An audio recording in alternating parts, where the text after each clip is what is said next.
오늘 함께 볼 말씀은 시편 69편 19절에서 36절 말씀입니다. 구약 시편 69편 19절에서 36절 말씀입니다. 제가 본문 전체 읽고 말씀 전하도록 하겠습니다. 주께서 나의 비방과 수치와 능욕을 아시나이다. 나의 대적자들이 다 주님 앞에 있나이다. 비방이 나의 마음을 상하게 하여 근심이 충만하니 불쌍히 여길 자를 바라나 없고 긍휼히 여길 자를 바라나 찾지 못하였나이다. 그들이 쓸개를 나의 음식물로 주며 목마를 때에는 초를 마시게 하였사오니 그들의 밥상이 올무가 되게 하시며 그들의 평안이 덫이 되게 하소서. 그들의 눈이 어두워 보지 못하게 하시며 그들의 허리가 항상 떨리게 하소서. 주의 분노를 그들의 위에 부으시며 주의 맹렬하신 노가 그들에게 미치게 하소서. 그들의 거처가 황폐하게 하시며 그들의 장막에 사는 자가 없게 하소서. 무릇 그들이 주께서 치신 자를 핍박하며 주께서 상하게 하신 자의 슬픔을 말하였사오니 그들의 죄악에 죄악을 더하사 주의 공의에 들어오지 못하게 하소서. 그들을 생명책에서 지우사 의인들과 함께 기록되지 말게 하소서. 오직 나는 가난하고 슬프오니 하나님이여 주의 구원으로 나를 높이소서. 내가 노래로 하나님의 이름을 찬송하며 감사함으로 하나님을 위대하시다 하리니 이것이 소 곧 뿔과 굽이 있는 황소를 드림보다 여호와를 더욱 기쁘시게 함이 될 것이라. 곤고한 자가 이를 보고 기뻐하나니 하나님을 찾는 너희들아 너희 마음을 소생하게 할지어다. 여호와는 궁핍한 자의 소리를 들으시며 자기로 말미암아 갇힌 자를 멸시하지 아니하시나니 천지가 그를 찬송할 것이요 바다와 그 중에 모든 생물도 그리할지로다. 하나님이 시온을 구원하시고 유다 성읍들을 건설하시리니 무리가 거기에 살며 소유를 삼으리로다. 그의 종들의 후손이 또한 이를 상속하고 그의 이름을 사랑하는 자가 그 중에 살리로다. 아멘. 오늘 본문의 내용을 이해하기 위해서 시편 69편 전체를 간략하게 살펴보는 것이 좋을 것 같습니다. 그래서 먼저 시편 69편 1절에서 18절의 내용을 간략하게 살펴보고 오늘 본문 19절에서 36절을 이해해 나가 보도록 하겠습니다. 1절에서 4절에 1절에서 4절까지 여기에서 다윗은 어떤 계속되는 증오와 미움에 시달리고 있고요. 그것으로 인해 죽음에 가까운 고통을 당하고 있음을 기도로 호소하고 있습니다. 또 5절에서 12절에서 다윗은 자신처럼 하나님 앞에서 경건하기를 힘쓰는 다른 모든 사람들까지 자기가 지금 당하고 있는 일로 수치를 당할까봐 걱정하며 하나님의 보호를 호소합니다. 간단하게 말하자면 다윗은 하나님 앞에 경건히 살고자 하는 모든 사람들은 하나님의 보호를 받아야 할 사람들이라고 말하고 있는 것입니다. 그러면 다윗은 죽음에 가까운 고통으로 몰고 간 그 증오와 미움은 구체적으로 무엇이었을까요? 8절에서 다윗의 원수들은 다윗과 그의 가족 사이를 이간질합니다. 또 10절에서 12절을 보면 그들은 경건히 살고자 하는 다윗의 노력과 고백을 조롱합니다. 또 13절에서 18절의 말씀을 보면 다윗은 자신이 겪고 있는 어려움을 토로하며 하나님의 자비로운 해결을 구하고 있습니다. 또 17절의 말씀을 보면 원수들이 주는 고통으로 인해 다윗이 하나님께서 그에게 등을 돌리신 게 아닌가 라는 두려움을 갖고 있었다는 것을 또 엿볼 수 있습니다. 다윗은 당시에 왜 그런 증오와 죽음의 위협을 받았을까요? 4절을 보면 그가 당시에 재물과 관련하여 지금으로 치면 돈과 관련하여 부당한 행위에 연루되었다는 평가를 받았다는 것을 짐작하게 합니다. 하지만 그가 고난을 당하는 진짜 원인은 7절에 나온 대로 그가 여호와와 그분의 집에 헌신하였기 때문이었습니다. 그리고 9절은 사실상 다윗에 대한 증오 가득한 공격이 결국은 하나님 그분을 향한 것이었음을 또 말해줍니다.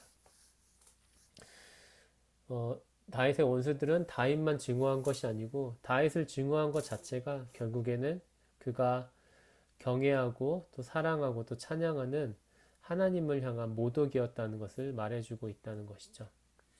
다윗의 생애에 대해 성경에 기록된 이야기 중 이 시편 69편에 해당하는 구체적인 상황이라고 할 만한 것은 없어 보입니다. 하지만 재정, 그러니까 돈과 관련된 부정적인 일로 누명을 썼다는 4절의 말씀은 다윗이 성전 건축을 계획하고 재정을 준비하는 과정이 쉽지 않았을 거라는 추측을 가능하게 합니다. 구약의 역대상 28장에서 다윗은 솔로몬에게 성전을 짓기 위한 모든 설계도와 또 성전의 물건들을 만드는 그 방법들, 그러니까 모든 양식들을 알려주고 있는데요. 그리고 또 29장에서는 다윗은 먼저 솔선해서 성전 건축을 위한 헌금을 드립니다. 그리고 다른 사람들도 헌금을 낼 수 있도록 독려를 합니다. 성경의 기록에는 성전 건축을 위한 준비 과정에 긍정적인 면만 나타나 있지만 그 과정에 부정적인 면도 있었다는 것을 시편 69편 4절의 말씀으로 짐작할 수도 있다는 것입니다. 누군가에게 큰 돈이 있다는 것은 누군가의 시기심을 자극할 수 있고요.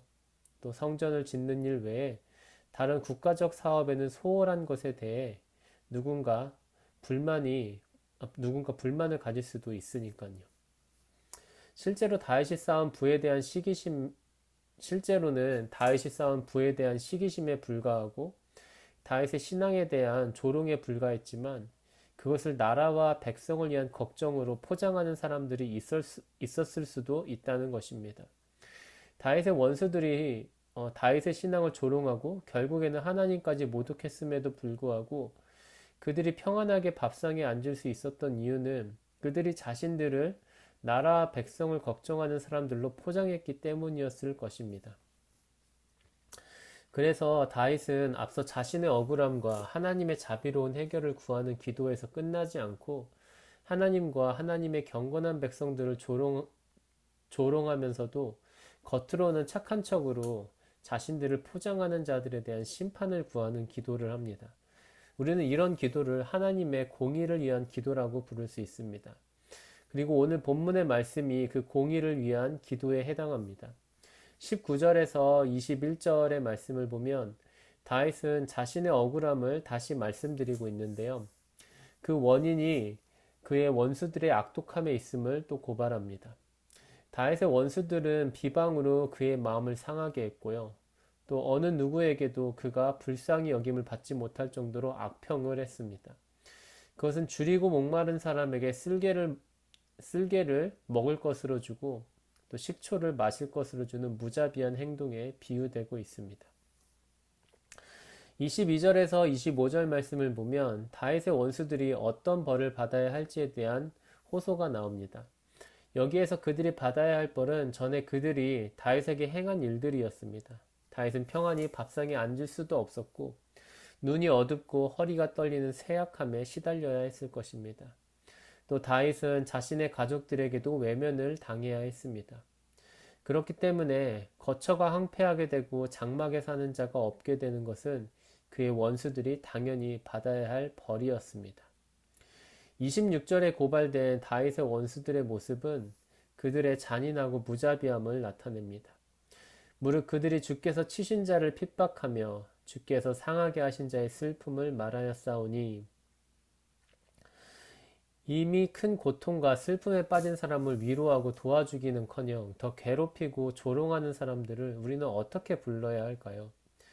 무자비하다는 말 정도로는 그 모든 것을, 그 모든 악행을 담을 수 없을 정도로 나쁘고 무자비한 사람들일 것입니다. 27절에 죄악에 죄악을 더하사라는 말씀은 그 원수들이 계속해서 죄악의 길로 가게 놔두라는 뜻일 것입니다. 자신들의 죄를 의로 포장만 할 뿐, 자신들의 잘못을 계속해서 돌이키지 않는 자들은 하나님으로부터 의롭다는 평가를 듣지 못할 것입니다. 그리고 28절의 말씀대로 그들은 하나님의 구원을 받을 자로 생명책에 기록된 사람들이 아니라 하나님의 심판을 받을 자로 생명책에서 삭제된 사람들이 될 것입니다. 30절에서 36절은 하나님께 드리는 찬양으로 끝을 맺습니다. 그 중에서도 31절의 말씀은 하나님을 기쁘시게 하는 일이 본질적으로 무엇인지를 말해줍니다. 소는 하나님께 드리는 제물로 가장 비싼 것을 드리는 것을 의미합니다. 또 뿔은 제물로 드려지는 동물의 나이를 의미하고요. 또 굽은 그것이 부정하지 않고 정결함을 의미합니다. 그렇기 때문에 뿔과 굽이 있다는 것은 하나님께서 정해놓으신 제물의 기준을 정확히 지켰다는 말이 됩니다. 가장 비싼 제물을 준비하고 또 하나님께서 정해놓으신 제물의 기준에 정확히 맞춰서 제사를 드린다고 할지라도 그 마음 깊은 곳에 하나님 앞에 경건히 살고자 하는 마음이 없다면 그 제사는 하나님을 기쁘시게 할 수 없습니다. 다윗의 원수들도 아마 제사를 드릴 때 가장 좋은 것으로 하나님께 제물을 드렸었겠죠. 하지만 그들의 마음속에는 하나님을 경건히 따르고자 하는 사람들에 대한 조롱과 하나님께 대한 모독이 가득했습니다. 그렇기 때문에 그들은 하나님의 기쁨을 산 것이 아니라 저주를 산 것이죠. 사람들은 우리의 마음속에 무엇이 있는지 잘 모를 수 있습니다. 하지만 하나님은 우리의 마음을 정확히 보고 알고 계십니다. 우리 마음속에 하나님을 향한 경건이 있다면 사람들이 우리를 어떻게 평가하든지 하나님은 우리를 지키시며 보호해 주실 것입니다. 우리가 때로는 평안하지 못한 상황에 처해 있어도 소망을 가질 수 있는 이유가 바로 여기에 있는 것이죠. 하나님은 그의 백성을 결코 내버려 두지 않으십니다. 오늘도 하나님 안에서 평안과 소망을 갖고 살아가는 우리가 되기를 원합니다. 함께 기도하겠습니다. 거룩하고 자비하신 하나님 아버지, 우리의 삶의 평안과 소망은 하나님께 있음을 다시 한번 고백합니다. 오늘 들은 말씀에서 다윗은 말도 안 되는 오해와 누명을 받았고 가족에게까지 외면을 받았고 누구 하나 그를 위로하거나 도와주지도 않았습니다. 하나님, 우리 중에 다윗처럼 그런 어려움에 처한 사람이 있다면 그를 불쌍히 여겨주시기를 간절히 구합니다. 하나님 앞에 경건히 살고자 하는 모든 주의 백성들을 지켜주시옵소서. 그 어떤 재물이나 헌금보다 귀한 마음을 가지고 하나님을 사랑하는 주의 백성들을 지켜주시기를 원합니다. 하나님께서 그의 백성을 버리지 않으신다는 사실에 우리 모두가 소망을 갖고 살 수 있도록 오늘도 우리 모두를 평안함으로 지켜주옵소서. 이 모든 말씀 예수님의 이름으로 기도합니다. 아멘.